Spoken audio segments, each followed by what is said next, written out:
Up to the sky, Christopher Daniels, Frankie Zay, collectively known as SoCal Uncensored or SCU. This is Catch, Hook, and Shoot, the worst podcast I've ever been on. Word.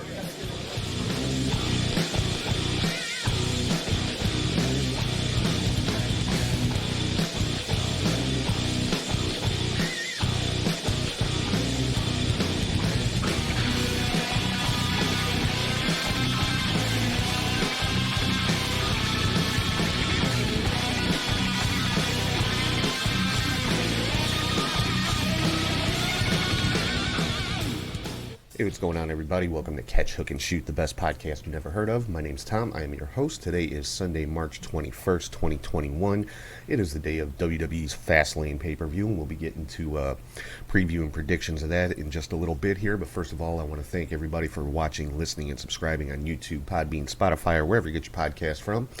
Make sure to check out the website, catchhookshoot.com, where you can find everything related to the show. Also, make sure you're following on social media on all platforms. You can find the show at Catch Hook Shoot. Head to patreon.com/CatchHookShoot for bonus content and all kinds of nice little perks and benefits that you get by subscribing over there. And make sure you're checking out our Twitch channel, which is twitch.tv/CatchHookShoot, where I'm doing a watch party every week, every other week. I didn't get to do one last night like I wanted to. Had a little bit of a family thing going on. But everything's all good. I just wasn't able to do the Twitch stream last night. But next week on Saturday, I am planning to do it again. Saturday at 7 p.m. Central Time, and I'm going to be streaming a documentary or a movie called The Trade about Sick Nick Mondo. It looks pretty interesting, so make sure to check that out. Twitch.tv/CatchHookShoot. Head to ProWrestlingTees.com/CatchHookShoot for all your T-shirt needs, and you can find links to all of that and a whole lot more at linktree/CatchHookShoot, or if you're watching on YouTube, just scan the little QR code in the bottom of your screen. And if you ever want to send me an email, it's catchhookshoot@gmail.com. So once again, this week, starting off on another sad note, another wrestler passed away this week. Just yesterday, as a matter of fact, Barry O., whose full name is Barry Orton, brother of Cowboy Bob Orton, uncle of Randy Orton. For those of you that may not remember, or if it was before your time, Barry O was an enhancement talent in WWE during the 80s. On WWE's weekly TV shows back then, WWF Superstars, Wrestling Challenge, Primetime Wrestling. Most of the matches that were shown were enhancement matches. You had, the big name stars taking on enhancement guys, but they used a lot of the same enhancement guys all the time, so much so that they became pretty well known in their own right, especially among WWF fans at the time. And Barry O was one of those enhancement talents. Had a lot of matches on TV. So passed away yesterday at I believe it was the age of 62. So rest in peace to Barry Orton. So let's get right into everything going on in the wonderful world of pro wrestling this week, starting it all off, like always, with the match of the week. This week's match of the week comes from AEW Dynamite this past Wednesday, and it was the main event lights out match between Thunder Rosa and Britt Baker. These two women tore it up. It was the first ever women's main event on AEW Dynamite, and it did not disappoint. I mean, you would not see this match in WWE, and that's not a knock against WWE. It's just, the way that they do things. You would not see a match like this. We saw blood, we saw weapons, we saw just all kinds of stuff. Fantastic match. If you haven't seen it, why the hell not? Go back, check it out. Thunder Rosa, Britt Baker beat the hell out of each other, and it was a great match. So, or at least I think it was a great match. I thoroughly enjoyed it. And of course, there's people online talking crap about it. And honest to God, I think the people that knock, this match or AEW's women's division in general, truthfully, I think they just hate women's wrestling. No matter what they say, no matter how much they want to argue that fact, that's my belief. They just straight up hate women's wrestling, and that's that. Which, if women's wrestling isn't your thing, that's fine, I guess. That's your opinion. You're entitled to it. You don't like women's wrestling? Hey, great, whatever. But don't sit here and try to say that they're boring or that they don't know how to wrestle, or especially that they don't know how to wrestle, because you know what? No fan is qualified to make that call. None, not one, not me, not you, not Dave Meltzer, not anybody. No fan is qualified to say that a professional wrestler who makes a living at wrestling doesn't know how to wrestle. Sorry, you're not qualified to make that call. But Thunder Rosa versus Britt Baker, lights out match, first ever women's main event for AEW Dynamite. That's the match of the week. Definitely make sure you go back and check it out. So let's keep moving right along here into the next segment of the show, my top 3 highlights of the week, and that is the 3 count. Number 1 on the 3 count this week, Asuka getting vicious with Shayna Baszler on Monday Night Raw. Now, if you remember a few weeks back, Shayna Baszler hit Asuka with a pretty hard kick to the face, knocked out some of her teeth, possibly gave her a concussion. Never saw really any confirmation on that. There was some people speculating about it, but put Asuka out for a couple of weeks. And this week, Asuka came back to get her revenge and just put a beat down on Baszler, curb stomped her into the corner, and trying to do to Shayna what Shayna had done to Asuka. So and I like seeing this more vicious, more serious side to Asuka. This is more along the lines of the Asuka that we saw in NXT when she was undefeated for so long and was NXT Women's Champion and things like that. So I like the way they're building this rivalry, because honestly, Asuka and Shayna, probably I would put them 1 and 2 as the top 2 badass women in the WWE Women's division. So hopefully this is building to a singles match between the two of them, I would think at WrestleMania. And if they let these two go out there and do their thing, that is going to be an amazing freaking match between Asuka and Shayna Baszler. So hopefully that's where it's leading to, but we'll have to wait and see. Number 2 on the 3 count, Don Callis cut an awesome promo on Rich Swann on Impact this past Tuesday. Now, of course, this is all leading up to the main event of Impact's next pay-per-view, where we're going to see a title match with Rich Swann versus Kenny Omega. And Don Callis, of course, is now, I don't know if you call him a manager or a hype man or whatever you want to call it. He's with Kenny Omega, and basically telling Rich Swann that it's hopeless, that Kenny Omega is going to take the Impact title, and reiterating that for every huge moment in Kenny Omega's career, that Callis has been there in one way or another, and this is something that's been in the works and been planned and thought out, and this is kind of the culmination of the big master plan between Don Callis and Kenny Omega. So just a really, really great promo by Don Callis. So again, if you have not seen this, it's online. You can definitely find it like on Impact's Twitter page or whatever. Go check it out. It was just a fantastic promo. And number 3 on the 3 count, Walter made his return to NXT here in the U.S. Showed up on NXT this past Wednesday, and just kind of decimated Tommaso Ciampa. And this is continuing the storyline between Tommaso Ciampa, Timothy Thatcher, and Imperium. Imperium kind of making a play to get Thatcher into their fold, and so I would think that this is definitely. I would expect to see Thatcher probably join Imperium at some point. Thatcher was not on NXT this week. It was kind of implied that Imperium had something to do with him not being there. But then, seeing Walter make an appearance at NXT was definitely a cool surprise.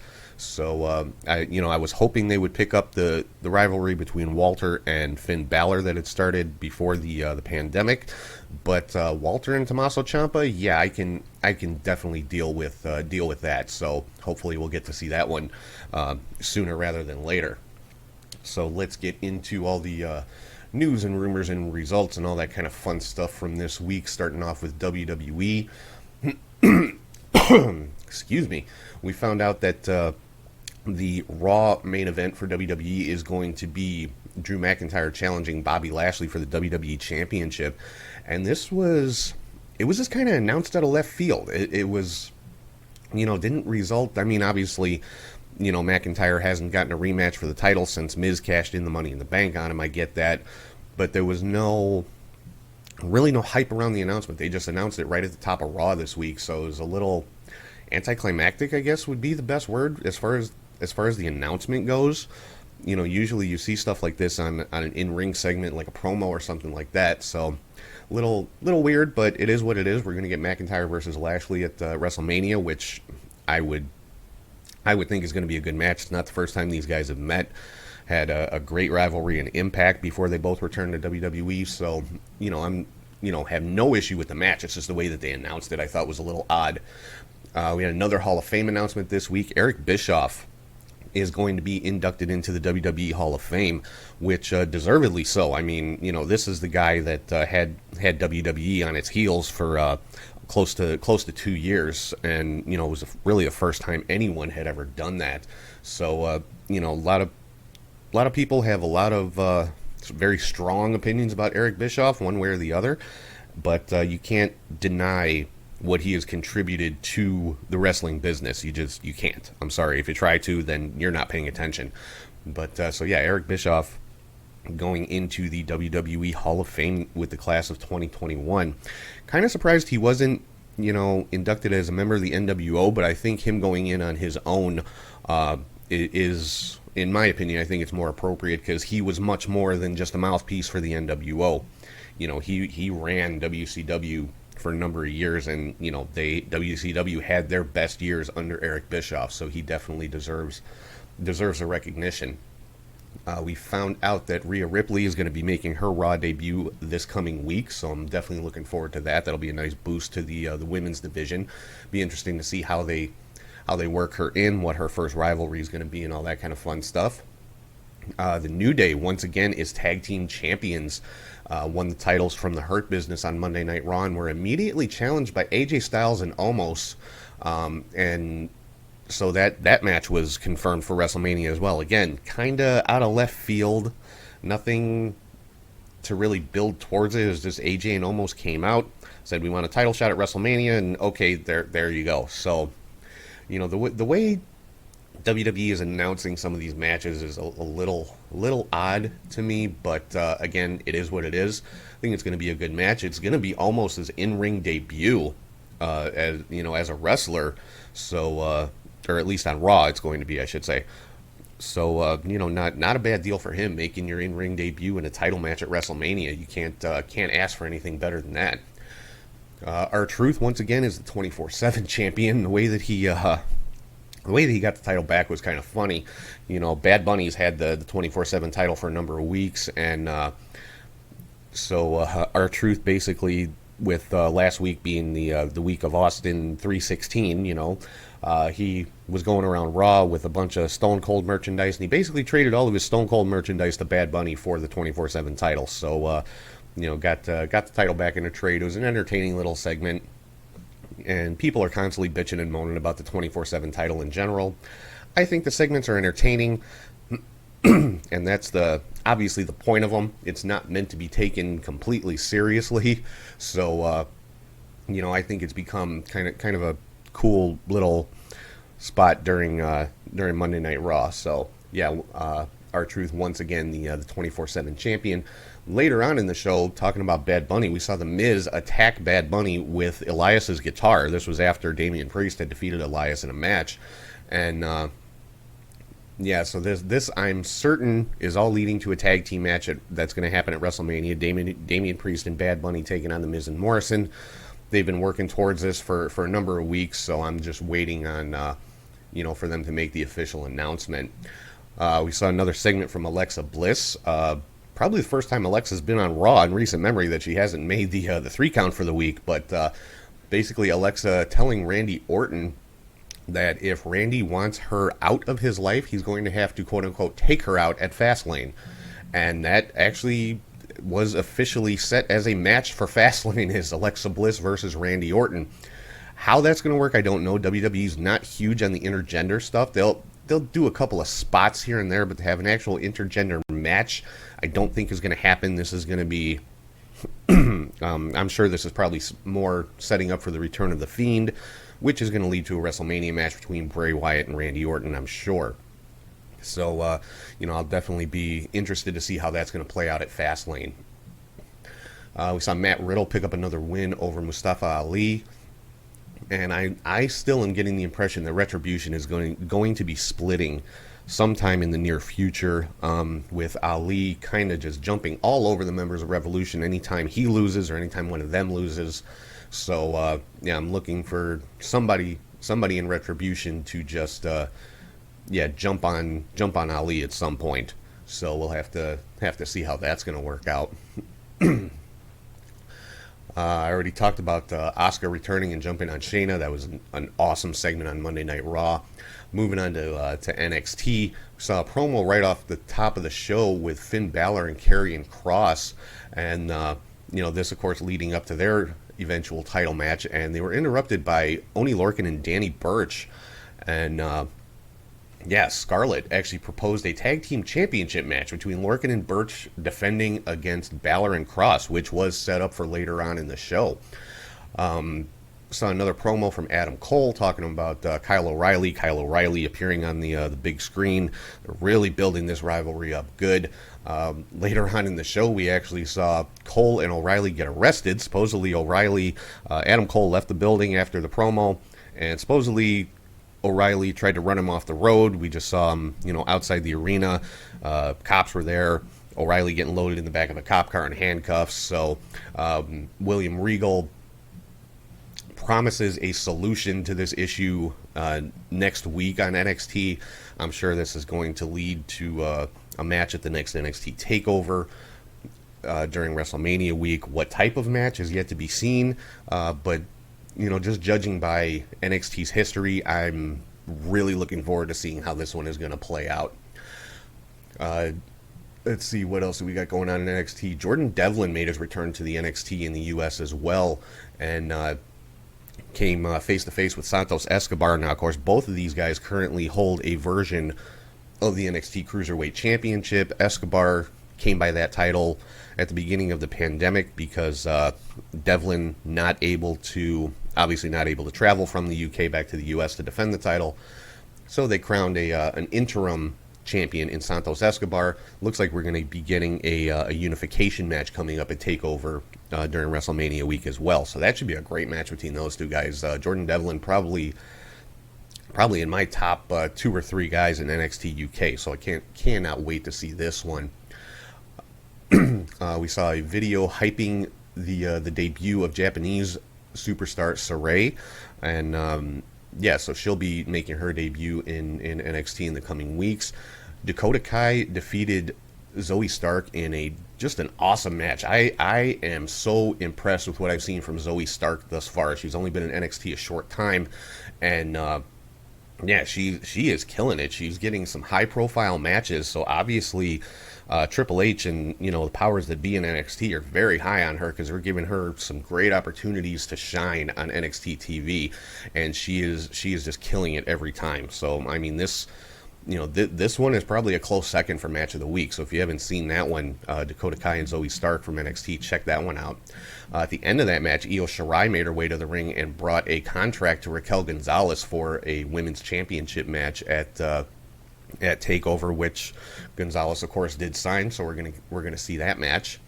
Tommaso Ciampa got a win over Marcel Bartel, and that's when we saw Walter make his return and just, like I said, just decimated Tommaso Ciampa. So hopefully that is leading to a match between those two guys. And then in the main event, Oney Lorcan and Danny Burch retained the NXT Tag Team titles against Finn Balor and Karrion Kross. Apparently Danny Burch suffered a shoulder injury during that match. Karrion Kross hit a double suplex on both guys, Burch and Lorcan, and Burch just came down on his shoulder very, very hard, and by all accounts separated his shoulder. So hopefully he's not going to be out too long. Hopefully it's not something that's going to require surgery or anything like that. But Danny Burch looked like looks like he was injured in that match, but Lorcan and Burch did retain. Of course, we saw a lot of dissension on the side of Balor and Kross, which you would expect. Scarlett actually ended up getting knocked down in the course of the match, which kind of set Kross off, and he just went on a rampage after the match and just took out Balor and left him laying in the middle of the ring. Moving on to some NXT UK news. NXT UK is going to be having their own takeover during WrestleMania week called NXT UK Prelude, and that's going to be on April the 8th. So, yeah, WrestleMania week for WWE is just getting more and more packed. We found out we're going to get a match on NXT UK next week between Ilya Dragunov and Sam Gradwell. I can't wait for this one. This has probably been my favorite rivalry going on in NXT UK right now. So if you're not keeping up with NXT UK, go back and watch the last few episodes, specifically the parts with Ilya Dragunov. I think that's something that's one of the better things going on in NXT UK right now. We saw a vignette from Isla Dawn, and with her like reading tarot cards and things like that. It was very, very Scarlet-like, Scarlet Bordeaux, Karrion Kross's manager right now. So it definitely piqued my curiosity. So I'm interested to see where this is going to go. Then we had an in-ring promo from Walter saying he wants more competition. He's beaten everybody, and which that challenge, as it were, was answered by Rampage Brown, and it looks like that is going to be the main event of NXT UK TakeOver Prelude. So Walter versus Rampage Brown, yeah, give me that one. I want to see that match. That's going to be that's going to be brutal. So I'm looking forward to that one as well. If you have been following NXT UK, you know that the last several weeks Trent Seven has been trying to drop weight to make the cruiserweight division for a championship match against Jordan Devlin. He did make weight. That match took place this week. Again, this was another contender for match of the week, but Devlin was able to retain the Cruiserweight Championship in that match.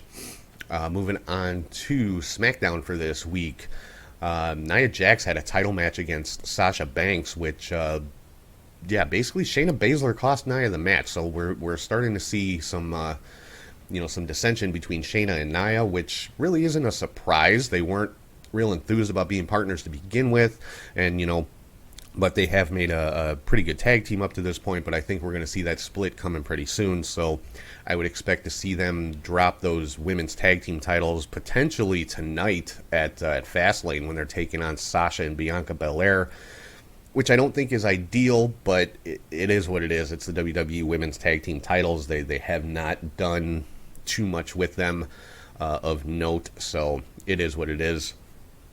Seth Rollins came out, cut a promo on Cesaro, which brought out Shinsuke Nakamura, and Nakamura just basically attacked Rollins, took him out, and this set up a match for Fastlane coming up tonight. We saw another promo with Roman and Daniel Bryan hyping up their Fastlane match. Baron Corbin got a win over Sami Zayn, and at the end of that, Sami attacked Kevin Owens, which Sami had asked Owens to be out there to kind of he's trying to prove to Kevin Owens his whole conspiracy theory that everybody's against him and all this kind of stuff.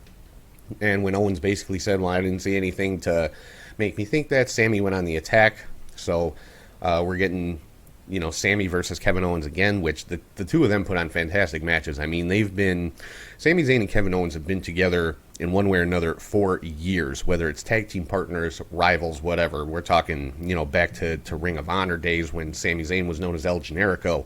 So, there's no such thing as a bad match between Sami Zayn and Kevin Owens. Had another video confrontation, I guess you could say, between Big E and Apollo Crews, hyping up their upcoming match, and ended up in a backstage brawl. Big E went on the hunt for Apollo, was able to find him, and just broke down into a fight. Edge picked up the win over Jey Uso, so he is going to be the ringside enforcer for Daniel Bryan and Roman Reigns coming up tonight at Fastlane. And at the end of that match, Roman came out and just took out both Edge and Daniel Bryan, and so he was pretty much standing tall at the end of at the end of SmackDown. Moving into some AEW news, it was announced that Layla Hirsch has signed with AEW officially. And according to an interview I saw with her, she actually signed several months ago, but AEW held off on announcing it until now.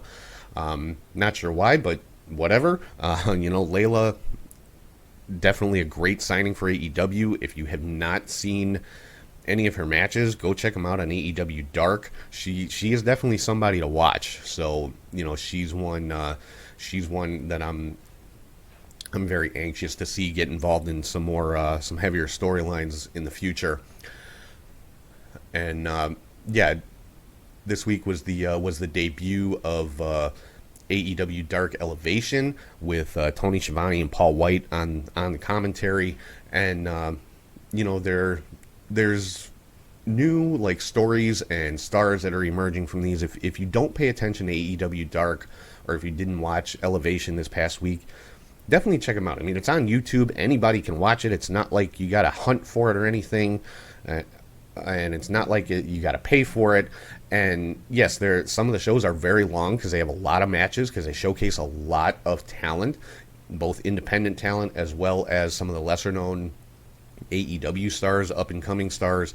That's the purpose of these shows, and they're doing a great job with them. And yes, like I said, they're long shows, but it's on YouTube. You can, it's not like watching live TV. You can skip ahead to to matches that interest you, or that with wrestlers that you want to check out. So I highly recommend checking out AEW Dark and Elevation.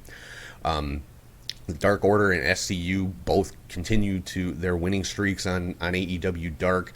SCU's got to have a title match coming up sometime soon. Frankie Kazarian has been saying the next time SCU loses a match, they will disband as a tag team.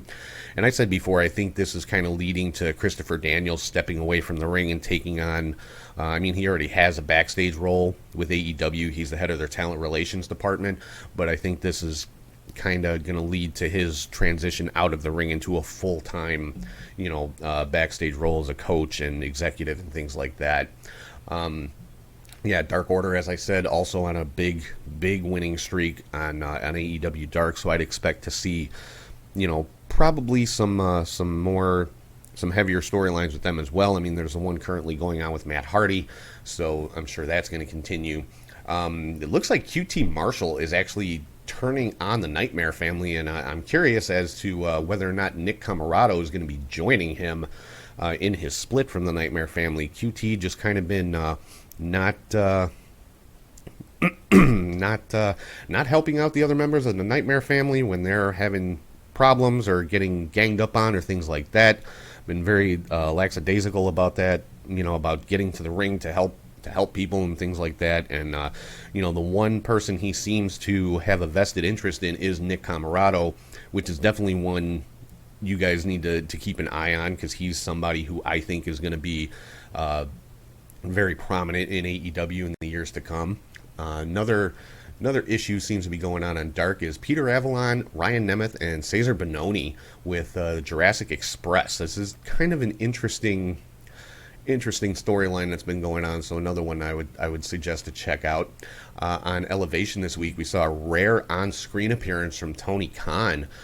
This sprang from started with a backstage segment. The Sydal brothers were being interviewed. They were interrupted by Kenny Omega and Don Callis, which ended up in a challenge from Matt Sydal to Kenny Omega. And basically Omega said, well, if you can beat Michael Nakazawa, I'll give you a match with me, and if you beat me, you can have a title match. So kind of making him jump through some hoops. Well, Sydal did get the win versus Nakazawa. Omega came out immediately, jumped all over Sydal, said the match was starting right now.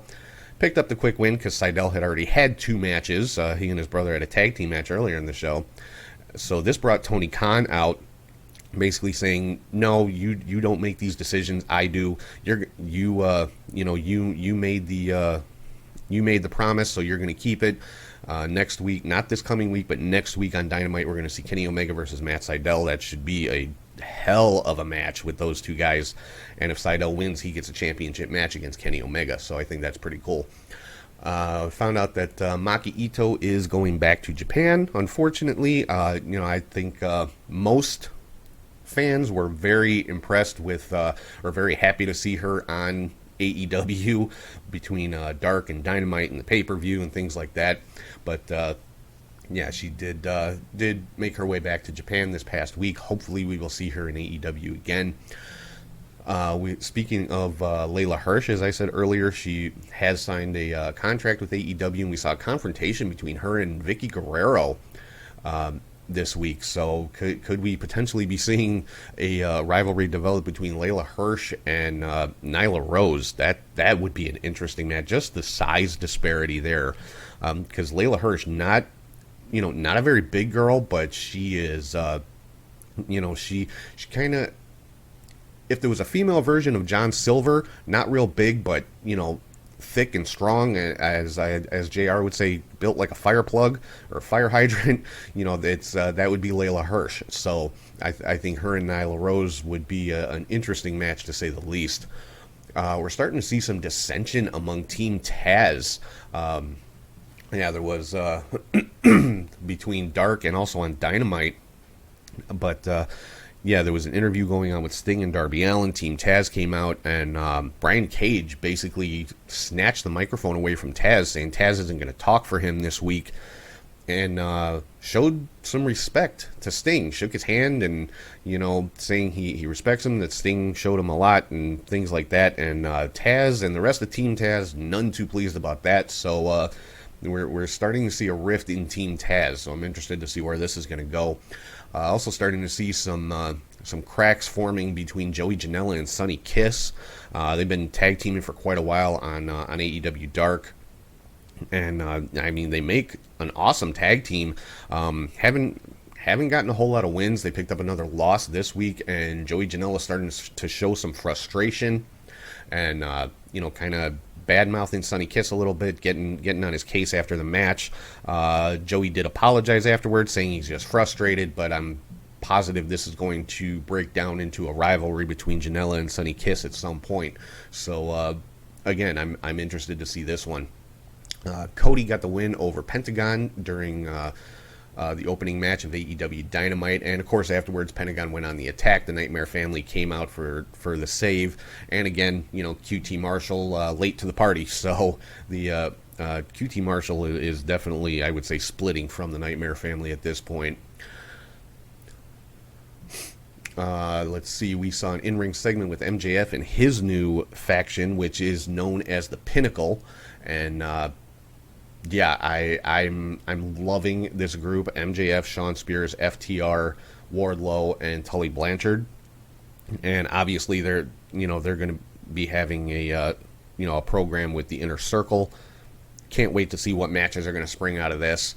Moxley and Kingston got a win over the Good Brothers. Omega and Callis, of course, came out after the match and quote-unquote Pillmanized Eddie Kingston.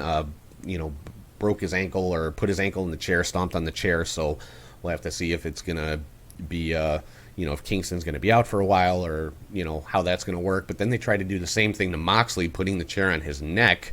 And the Young Bucks actually came out and put a stop to it and walked away from Omega and Callis. They were putting up the too sweet, wanting to, show the solidarity or whatever. And Bucks just walked away. So we're going to see a match between the Bucks and the Good Brothers at some point. It's just a matter of when it's going to happen and how the storyline's going to play out. So I cannot wait for this one.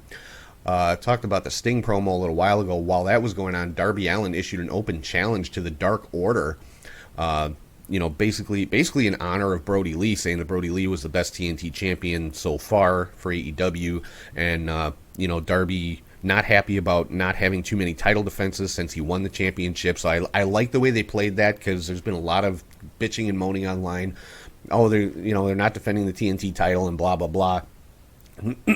So I think Darby saying that actually he is frustrated with not having title defenses because he wants to be a fighting champion is a good way to play that. And he put out an open challenge to any member of the Dark Order for the TNT championship, and that was accepted by John Silver.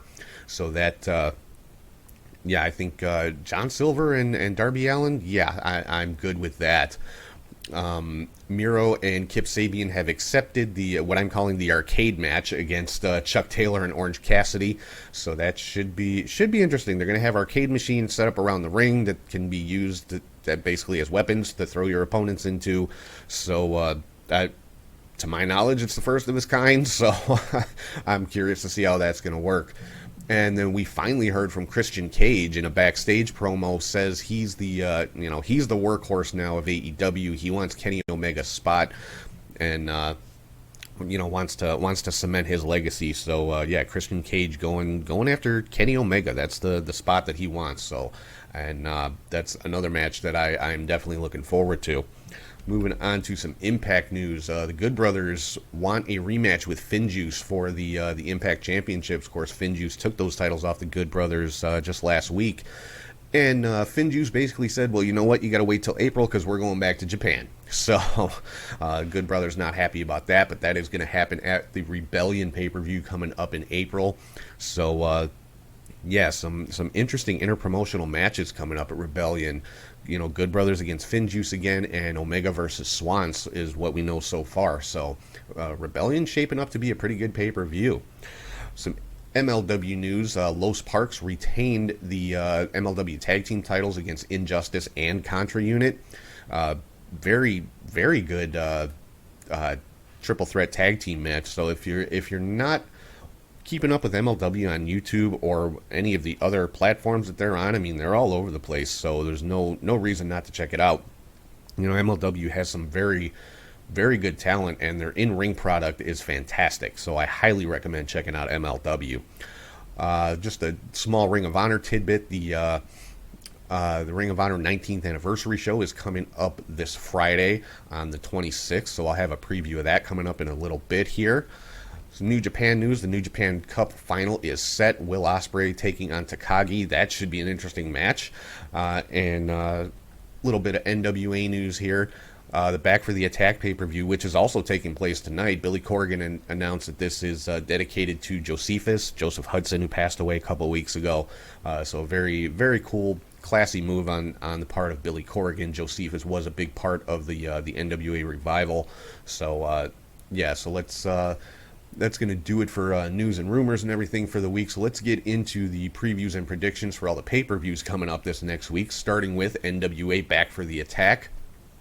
Trevor Murdoch going to be defending the NWA National Championship against Chris Adonis, or formerly known as Chris Masters in WWE. Yeah, I'm going to say Murdoch's going to retain. I'm going to say, Murdoch will hold on to the NWA National Championship. We've got Tyrus, formerly known as Brodus Clay in WWE, making his debut against JR Kratos, who is one half of the tag team champions. I would expect Tyrus most likely to pick up the win in his NWA debut. Elijah Burke defending the NWA World TV Championship against Tom Latimer. Yeah, this one's hard to call. I think Latimer may end up taking the TV title and adding another championship to that faction with because Latimer, of course, part of the faction with Nick Aldis, the NWA World Champion. In a women's match, we got Thunder Rosa taking on Camille in a match to determine the number one contender for the NWA World Women's Championship.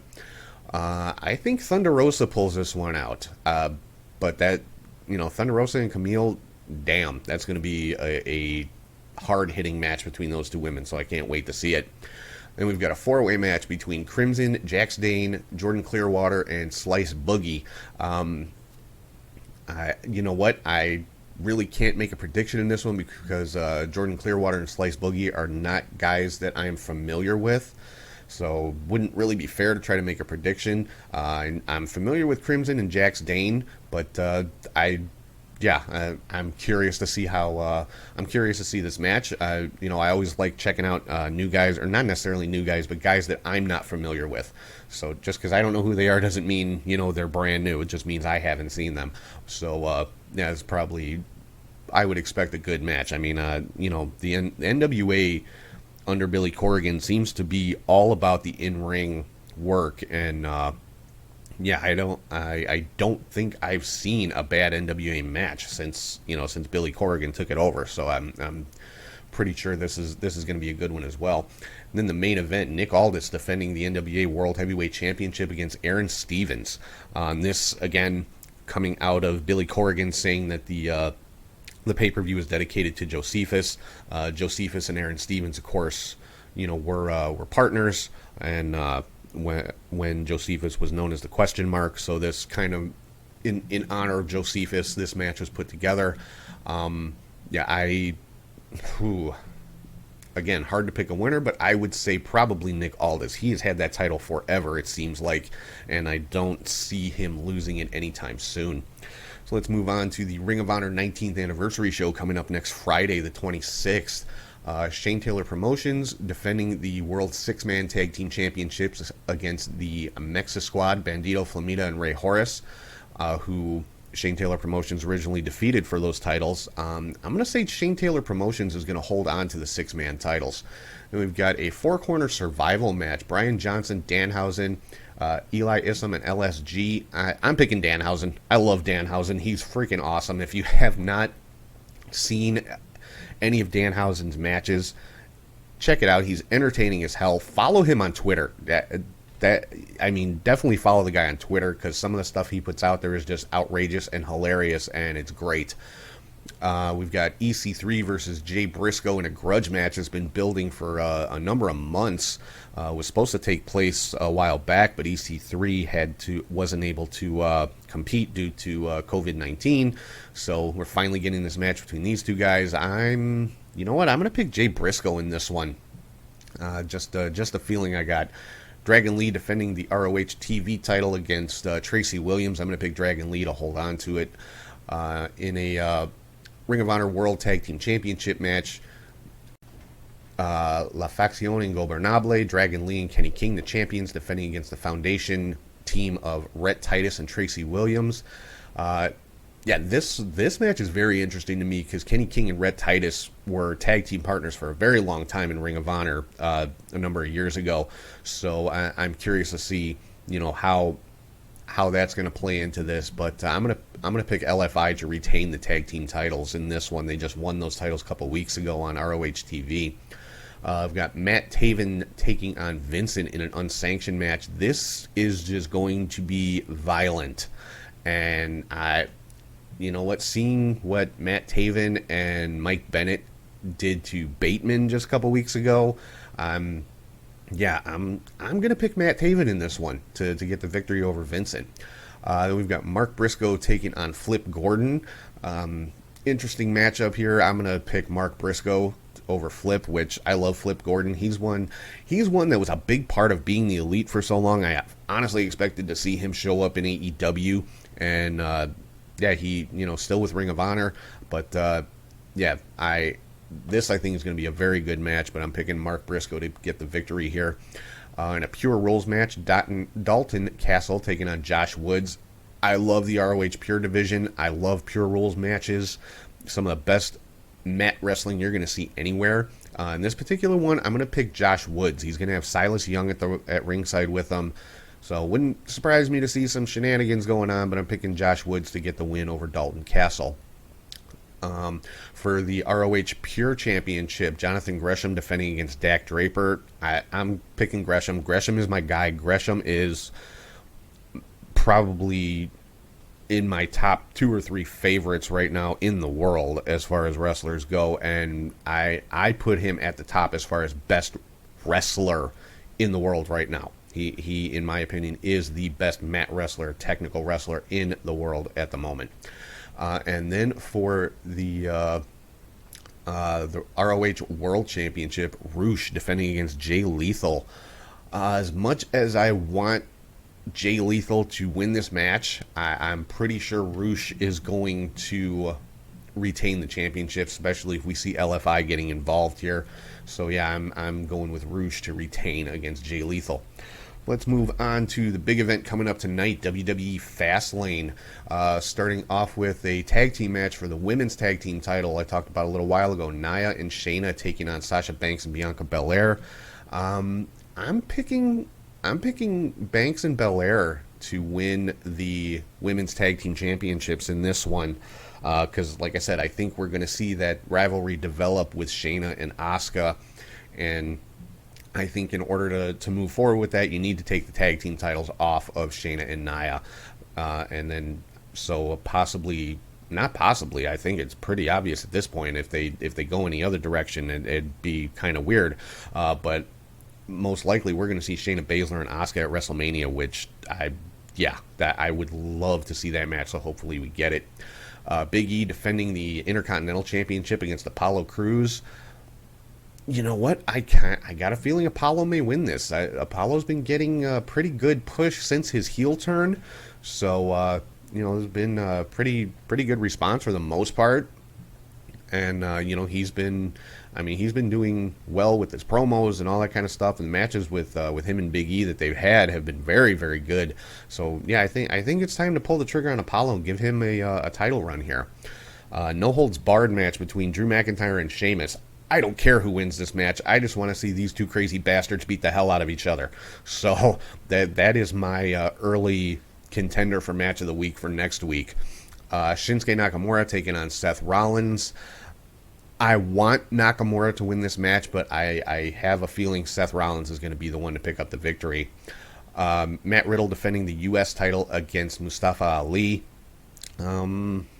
I think they should put the title on Ali just to, if they're trying to boost Retribution, I think now would be the time to put a title on him, but I don't think it's going to happen. I think Riddle's going to retain, and this is where we're going to see more of a rift form in Retribution. I don't know if we're going to see anybody from Retribution turn on Ali tonight, but I think this is just kind of going to sow more seeds of dissension among Retribution. And then for the Universal Championship, Roman Reigns defending against Daniel Bryan with Edge as a special guest enforcer. I think it's pretty obvious Roman is going to retain. I mean, it's going to be Roman versus Edge at WrestleMania. It would be a huge swerve if Daniel Bryan were to pick up the title tonight, and I wouldn't have a problem with it. I'd love to see Daniel Bryan as champion again. I just don't think WWE is going to go that route. I think Roman's going to retain. I'm sure there's going to be some kind of stuff going on between Edge being there. Jey Uso's going to be there. Still waiting for the return of Jimmy Uso. I'm wondering when we're going to see that, or if we're going to see that before WrestleMania, or if they're going to hold off until afterwards. So I'll have to wait and see. But yeah, so that's my preview and predictions for WWE Fastlane. And getting into a little bit of miscellaneous news here, we found out this past week Kylie Rae is coming back. She's going to be making her return to the ring at Warrior Wrestling, defending her Warrior Women's Championship against Thunder Rosa on the first night of their Stadium Series on June 5th. And I could not be happier with this news. Kylie Rae, I think everybody knows by now, one of my absolute favorite wrestlers in the world, one of my absolute favorite people that I've ever met. She's just awesome in every way imaginable. So really cool to hear that she's going to be making her return to the ring at Warrior Wrestling. I cannot wait to see this match. I can't wait to call this match because, of course, me and Charlie G, we do the audio play-by-play at every Warrior Wrestling event. This will be no different. It's the Warrior Stadium Series for this summer, starting on June 5th is night 1, and this is going to be the main event for the first night. So I cannot wait to be there.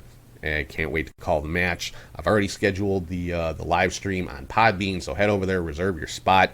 And if you can't be there in person, you can't watch it on Fight TV, listen to me and Charlie G calling all the action live from Warrior Wrestling. So talking about Charlie G, I'm going to throw it over to him right now. He is here with your Indie Cut.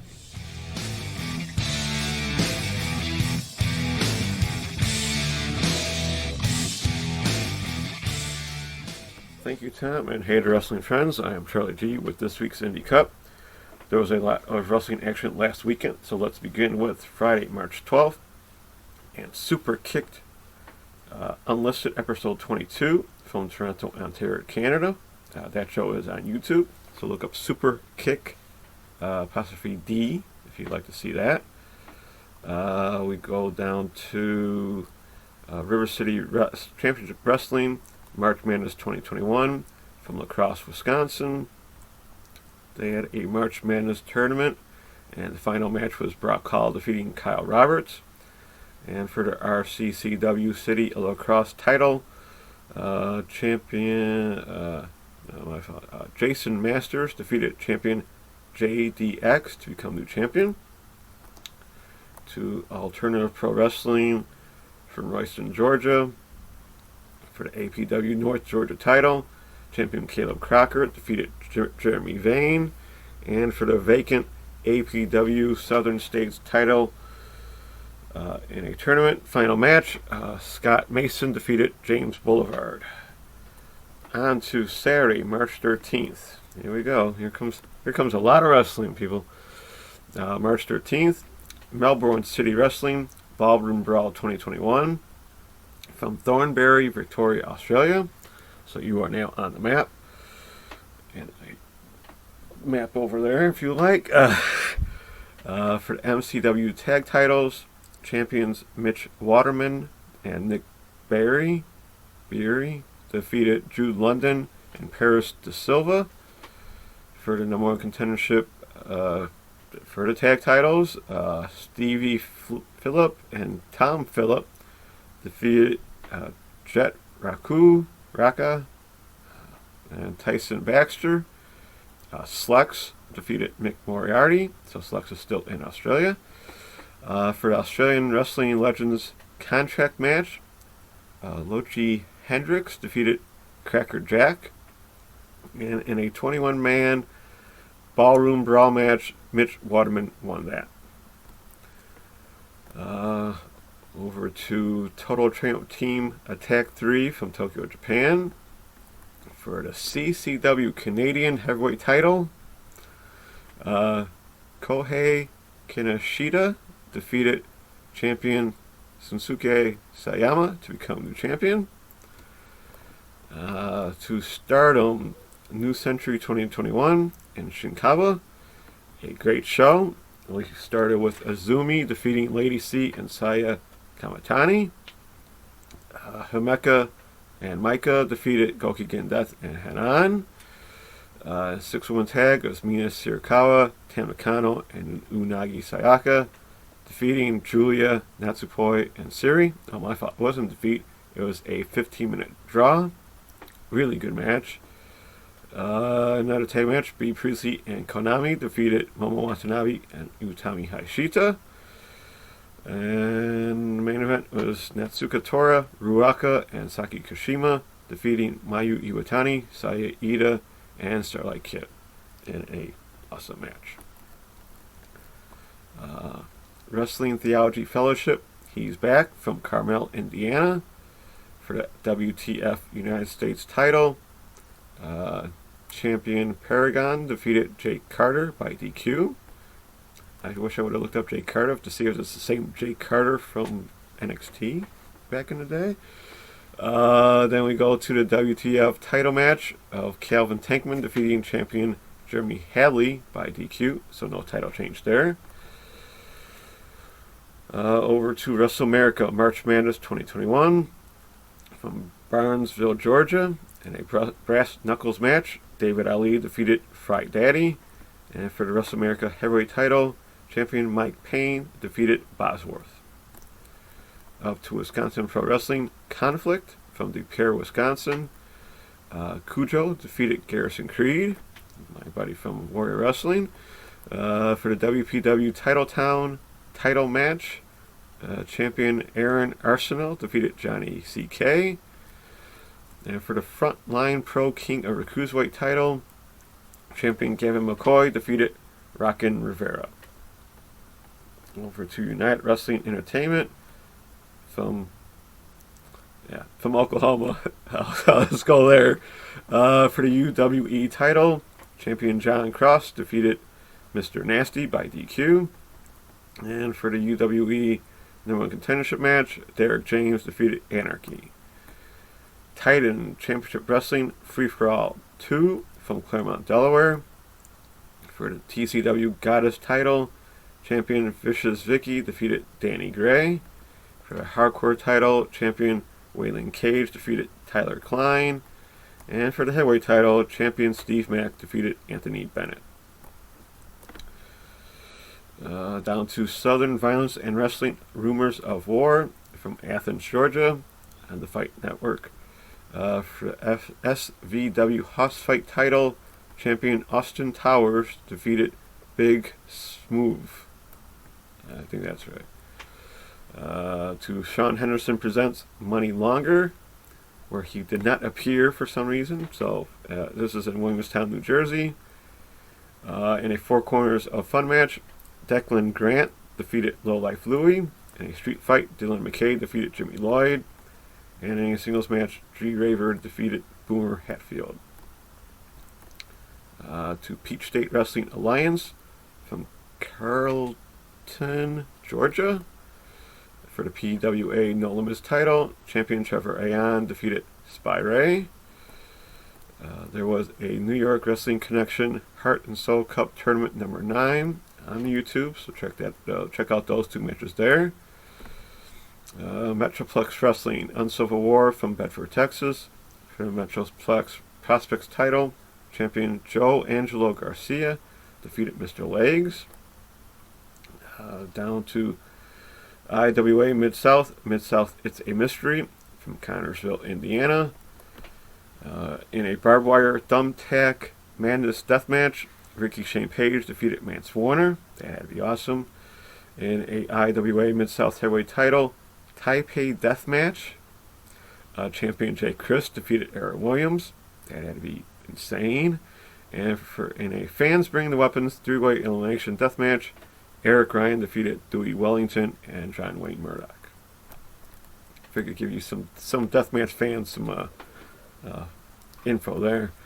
Down to Independent Wrestling Expo number 3 from Fort Worth, Texas, on the Title Match Network of all places.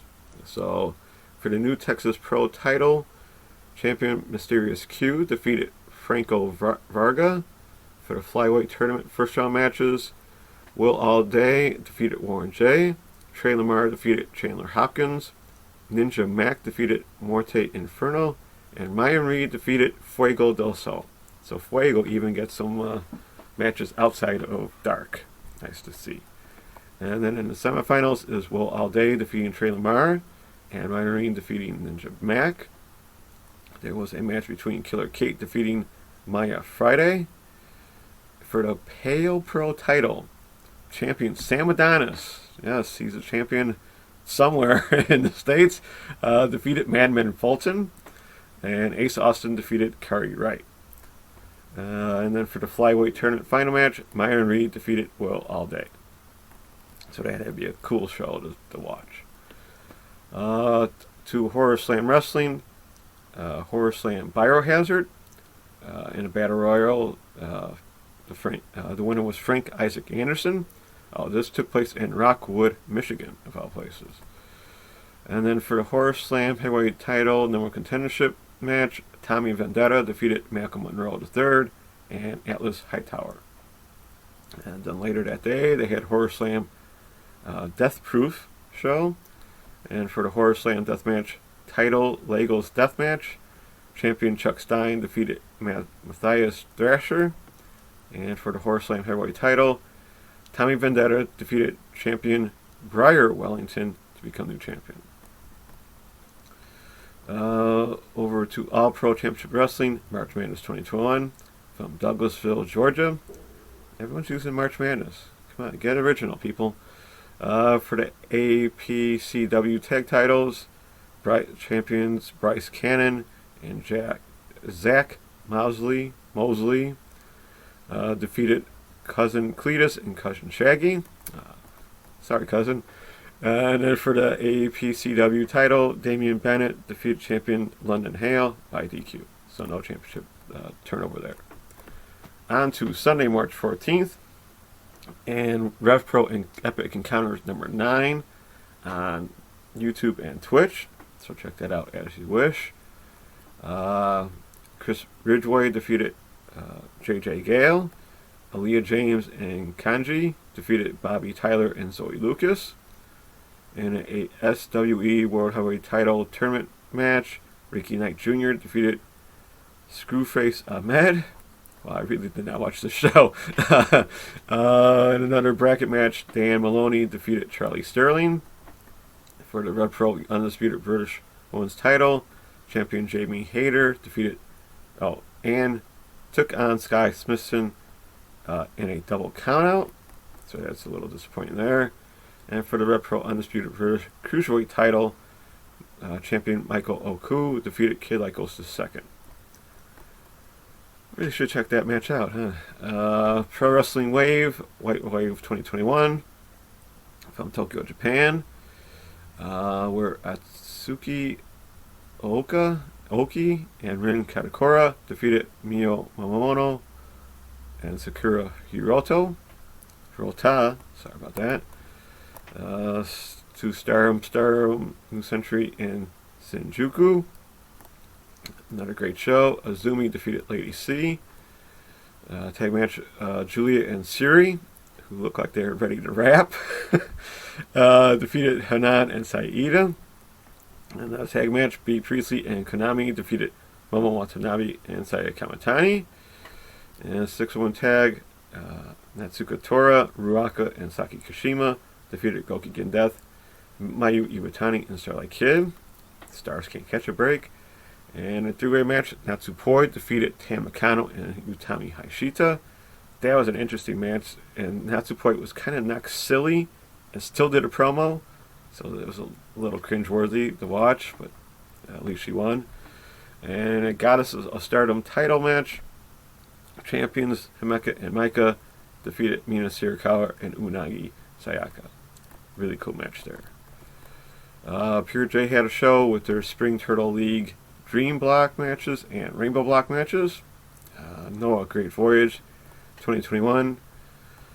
I watched some of this. I wish I got to see the end of this show, but for the GHC Junior Heavyweight title,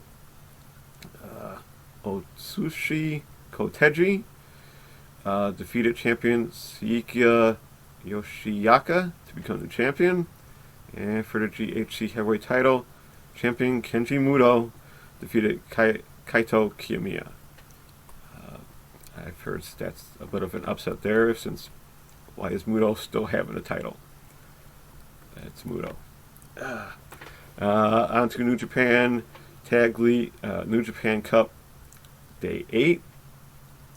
Second round matches were Sonata defeating Uji Nagata and Will Ospreay defeating Zack Sabre Jr. Those two matches are really good to watch, so check those out if you feel like it. I know the finals tonight, so it's kind of anticlimactic. I'm sorry. Gotta Move Choco Pro 96 took place on YouTube. Dragon Gate Glorious Gate Day 5 took place.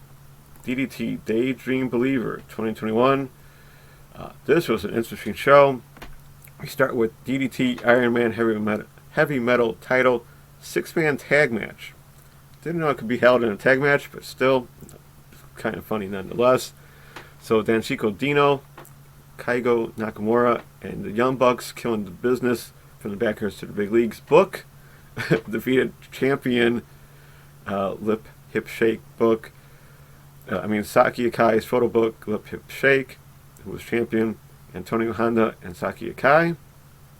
And then quickly then after, since Keigo Nakamura was the champion, Saki Akai defeated him to become the new DDT Iron Man Heavy Metal winner, championship holder. You know what I'm saying. Sorry, friends. This is a little out of it today. But Saki Akai is a champion nonetheless, not the book. In a DDT Extreme title barbed wire casket death match. Yes, casket death match. Interesting match. I actually kind of enjoyed this match. Chris Brooks defeated champion Shunma Katsumata as he was put into a casket. And then nailed shut by Chris. So a little dirty play on Chris there, I must say. But still, cool match nonetheless. For the KO'd 6-man tag titles, Soma Takao, Tatsuya Endo, and Yuji Hino defeated champions Akito Kazuki and Kuzuki Hirata and Shota to become the champion. Title changes there. And for the DDT Universal title, champion Yuki Ino defeated Yusaka Okada. Really good match there. All Japan Pro Wrestling Dream Power Series Day 3 took place. Kenta Miyahara and Uma Ayagi retained their world titles there. And a 2AW Butterfly Dance Show for the World Woman Pro Wrestling Diana Tag Titles. Champions Ayami Sasamure and Rina Singaki defeated Ayaka, Sato, and Madeline. If we could get that in, since Rena's been in AEW a little bit. Back here in the States for All Star Pro Wrestling from Bethlehem, Oklahoma. For the ASP tag titles, Derek James and Warren Powers defeated champions PHOX 1 and 2 to become the champions. For the 5-star title, champion Johnny Cove defeated Angel Camacho. And in Mexico, IWRG had a show. Not quite as interesting as I was hoping for, but still got to see it nonetheless. Check out Lucha Plus on YouTube if you'd like to try and find that. On to Monday, March 15th, New Japan Cup Day 9. Second round matches, David Finlay defeated Yoshihashi, and Jay White defeated Hiroshi Tanahashi to advance. Really, that was a pretty good match there. Got to move Chaka Pro 97 took place on YouTube, and then the Kliga Pro Nights are back on YouTube. I'll talk about a couple of those later on. Moving to Tuesday, March 16th, New Japan Cup Day 10. Quarterfinal matches. Evil defeated Toru Yano, and Shingo Takagi defeated Kenta. That was actually a very long match between those two. So Kliga Pro's back, and then the Strong Hearts were in action. Check that out on YouTube. Ohio Valley Wrestling from Louisville, Kentucky. TV show 1127. For the OVW National Heavyweight Title, number one contendership match, Lucius Lawrence defeated Brandon Tate. New Northeast Wrestling Studio Wars number 10 from Connecticut on the Hot Spots Network. For the live title, champion Brad Hollister defeated Mike Gamble.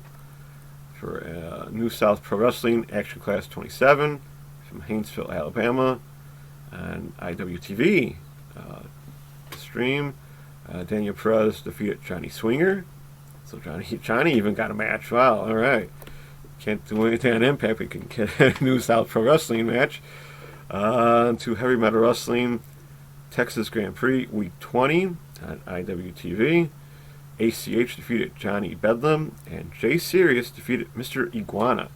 So Mr. Iguana was in Alabama on Tuesday, and he was making his way up to the Chicagoland area for a Lucha Galley show tonight, which is for March 20th.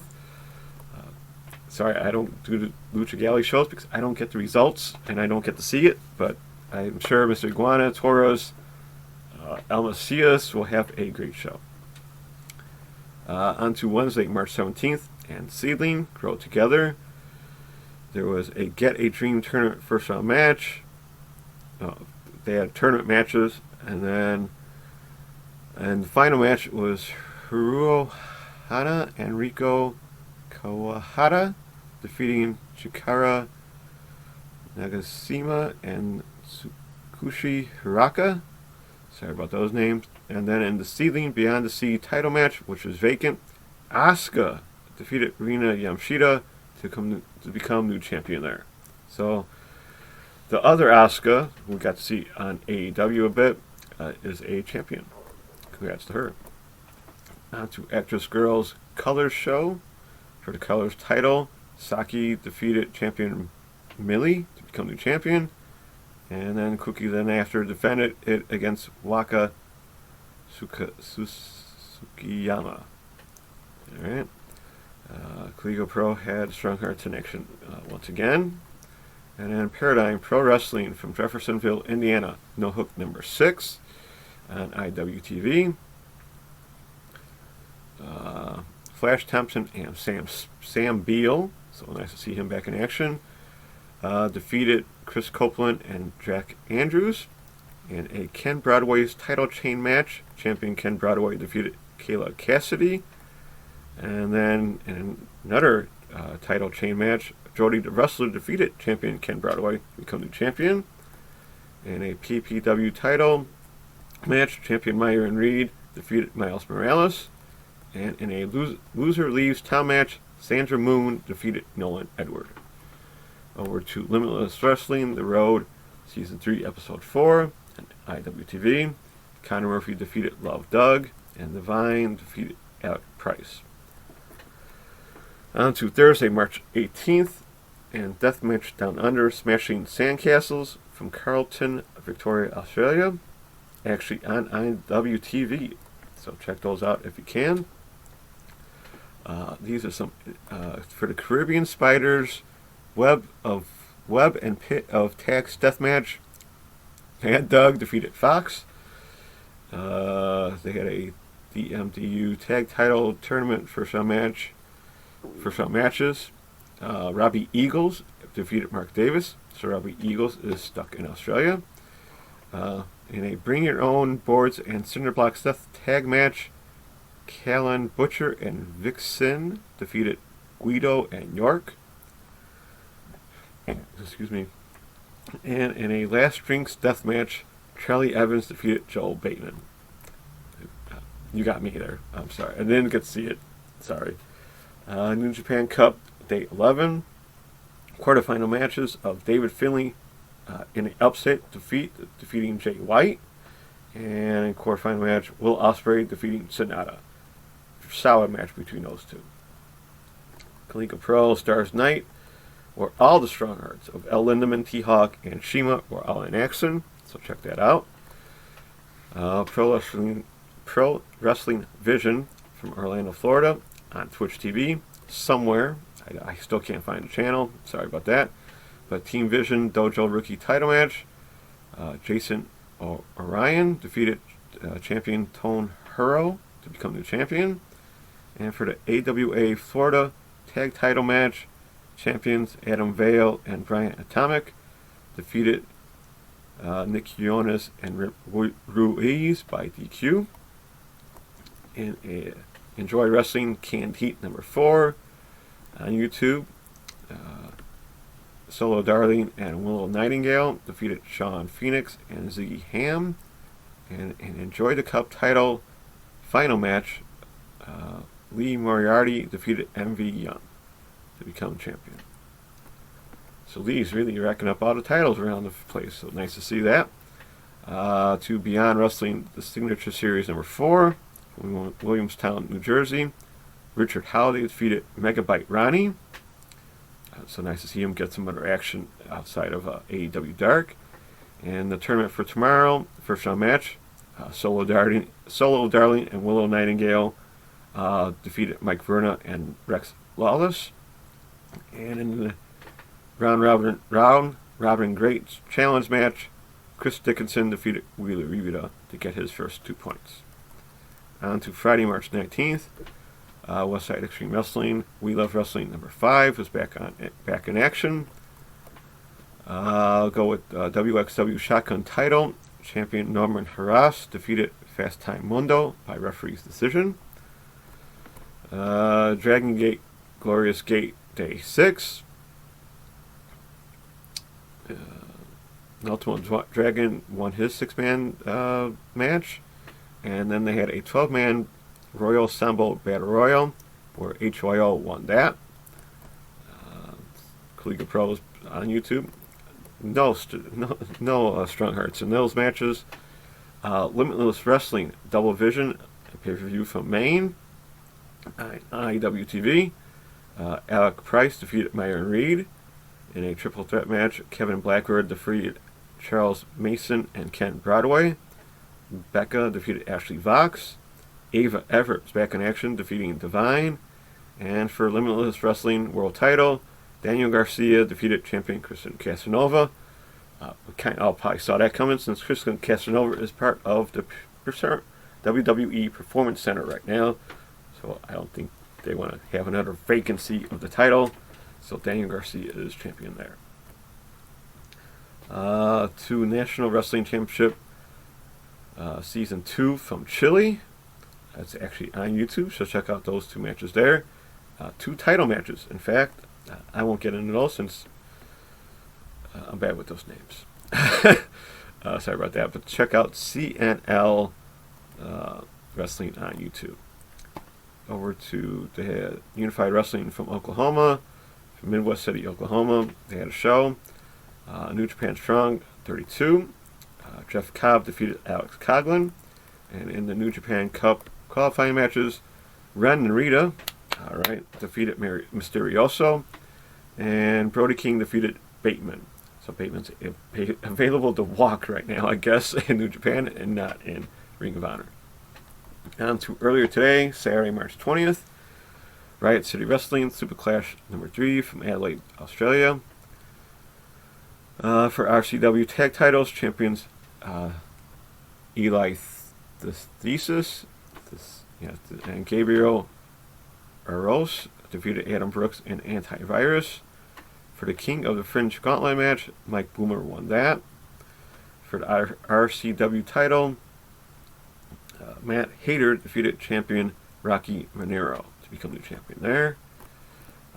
Then a little New Japan Cup Day 12.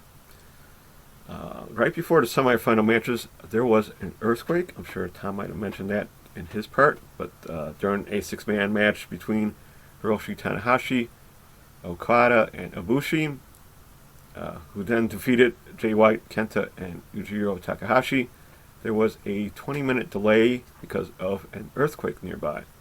Everyone was fine. This is in Sendai, so they're a little worried around there. So hopefully all goes well tonight. The show is at midnight Chicago time. I'm going to stay up as much as I can for that, even though I'm already sleepy. Don't ask me why. It's just not a great week.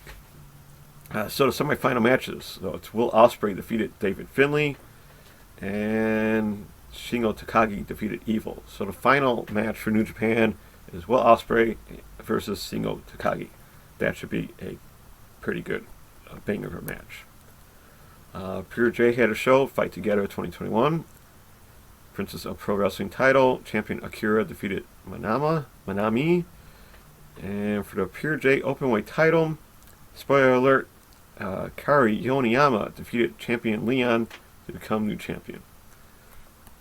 I don't know who watches all Pure J to see if they saw it or not, but spoiler alert, Kari Yoneyama, or Gokigen Death, as most of us know, is champion. So congrats to her. Ice Ribbon 1105 took place. God Approved Chaka Pro number 98 took place on YouTube. Dragon Gate Glorious Gate Day 7. Where Ultimo Dragon won yet again in a six-man. Oh, no, it went to a no contest in a six-man action. Actress Girls Show took place. And Kliga Pro also took place. Little indie news. Our local promotion AAW is returning to action April 3rd, live and free on Twitch, with the first half of their tapings. So yeah, it sounds like there's a lot of dates set up, and they're going to be taping stuff for the Twitch stream. It's free, no ticket info at the moment.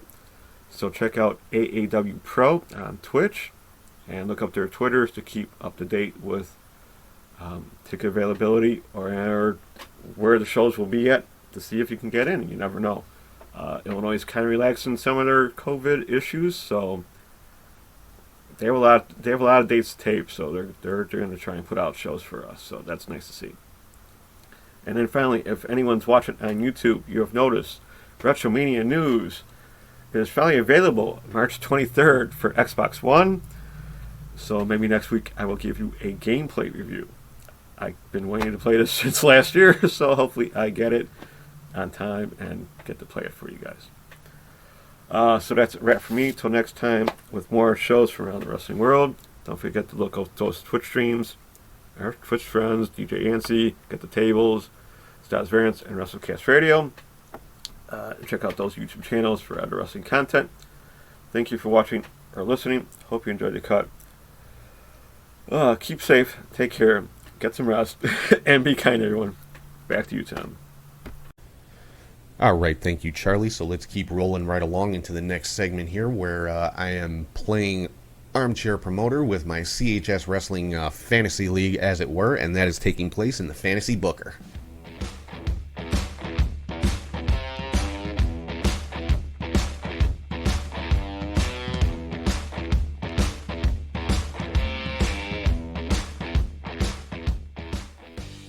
All right, so this week we are crowning the first CHS Wrestling Women's World Champion. And in case you forgot, the match that is happening in, I am calling a 10-woman elimination scramble tag team match. Again, overly complicated name for a fairly simple concept. 2 women start in the ring, and with 2 women in each of the 4 corners, so there's 10 women. And yeah, it's, one-on-one. Anybody can tag anybody. It's every woman for themselves. And elimination is by pinfall, submission, DQ, or count out. The last woman standing after everybody's been eliminated is the women's champion. And let's run down my 10-woman roster for CHS Wrestling here. We've got Bianca Belair, Shotzi Blackheart, Abaddon, Rosemary, Jordan Grace, Tessa Blanchard, Anna Jay, Ember Moon, Chris Statlander, and Sue Young. And yeah, I mean, just some of the potential matchups in this one, like Rosemary versus Abaddon, or Shotzi Blackheart versus Chris Statlander, is one that I'd be very interested to see happen. Or Tessa Blanchard versus Bianca Belair. My God, that match would be amazing. But in the end, with this one, I think just based on history and performances and talent and just all around everything, I would have to give this match to Tessa Blanchard as the first ever CHS Women's World Champion. So yeah, that pretty much wraps up that my little fantasy league here. I'm not gonna continue booking like weekly shows and matches and stuff like that. I think it would just it would get I don't know, it would kind of get overly complicated after a while just doing that and trying to make a fantasy card every week. So but yeah, the CHS Wrestling idea, I think some of the matches that I came up with were kind of cool concepts. Wouldn't mind seeing them actually take place at some point somewhere. I think it'd be kind of cool. But yeah, so hope you guys have enjoyed this. I'll definitely have a different thing going on with the fantasy booker starting next week. I honestly don't have a plan in place for it yet, so we'll see what happens. So let's keep moving into the final segment of the show, where I've been counting down my top 10 WrestleMania matches of all time, and I'm doing that in the weekly hot take.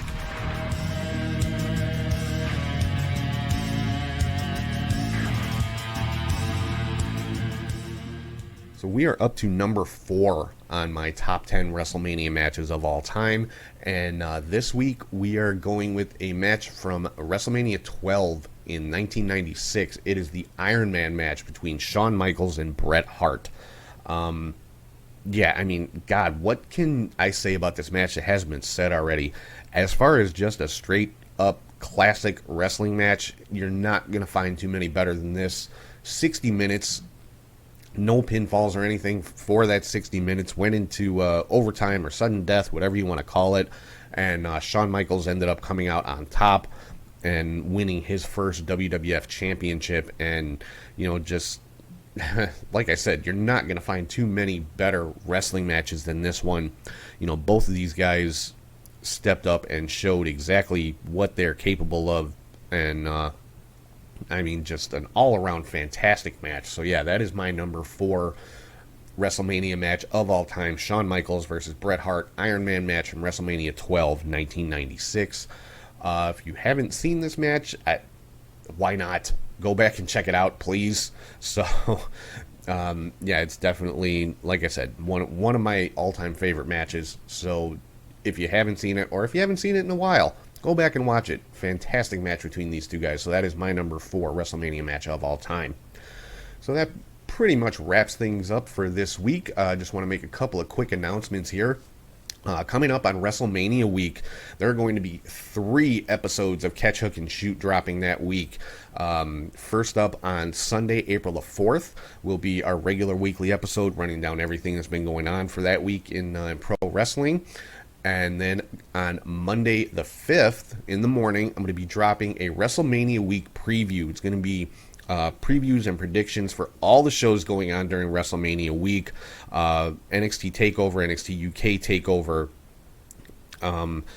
talking about the Hall of Fame, running down the entire WrestleMania card for both nights, just covering everything for WrestleMania week, and Charlie G will also have a special edition of the Indie Cut on that episode, talking about all the indie shows that are going on in Tampa that week. So yeah, that'll be dropping on Monday, April the 5th in the morning. And then Friday, April 9th, the night before WrestleMania Night 1, will be a third episode dropping of, it will be a panel discussion covering all things WrestleMania, not this year's card, but just talking about WrestleMania in general, as a whole, as an event, throughout history. I've got, I'm going to have 4 guests on the show. We had a lot of fun talking about this stuff. We got into some fantasy booking scenarios, some alternate history about some what ifs about WrestleMania. Talking about WrestleMania's place in the sports world, and just all kinds of different topics all about WrestleMania. It was a lot of fun. I think you guys are really going to enjoy it. So that's going to be dropping on Friday, April the 9th. The day before WrestleMania Night 1, so definitely make sure you check that out. And also want to make mention one more time, we will be doing a live broadcast from Warrior Wrestling Stadium Series beginning on June the 5th. Warrior has announced there are going to be 3 events coming up this summer. June the 5th, July the 17th, I believe, was night 2, and an August date, which has not been officially announced yet. So 3 more Warrior Wrestling shows coming up this summer, and of course myself and Charlie G will be calling all the action live on Podbean from all 3 of those events. Cannot wait for it. Have not been to a live event since last summer's Warrior Stadium Series, so yeah, it's going to be a lot of fun, like it always is with Warrior Wrestling, so make sure you check that out. And so that is going to wrap everything up for this week. Once again, I want to thank everybody for watching, listening, or subscribing on YouTube, Podbean, Apple Podcasts, wherever you get your podcasts from. Make sure to head to the website, catchhookshoot.com. You can listen to the podcast, watch the YouTube videos, see all the interviews that I've done on the show. Yeah, pretty much anything and everything related to Catch Hook Shoot. You can buy merchandise from our shop, which I hope you will. We've got some pretty cool t-shirt designs and hat designs over there, so head over there to check that out. Head to patreon.com/catchhookshoot for bonus content. Head to twitch.tv/catchhookshoot most Saturdays at 7 p.m. for our Twitch watch party. Yeah, I'll definitely be having one this coming week unless something drastic happens. Like I said, I'm planning to, the movie I'm showing this week is called The Trade, about Sick Nick Mondo. Head to ProWrestlingTees.com/catchhookshoot for 5 really cool t-shirt designs we've got over there. You can find links to all of that and a whole lot more on Linktree/catchhookshoot, or scan the QR code in the corner of your screen if you're watching on YouTube. And if you ever want to send me an email, it's catchhookshoot@gmail.com. So with that, I am going to sign off for right now. Hope everybody has a great week. Enjoy all the great wrestling coming up tonight and the rest of the week. And I will talk to you guys soon.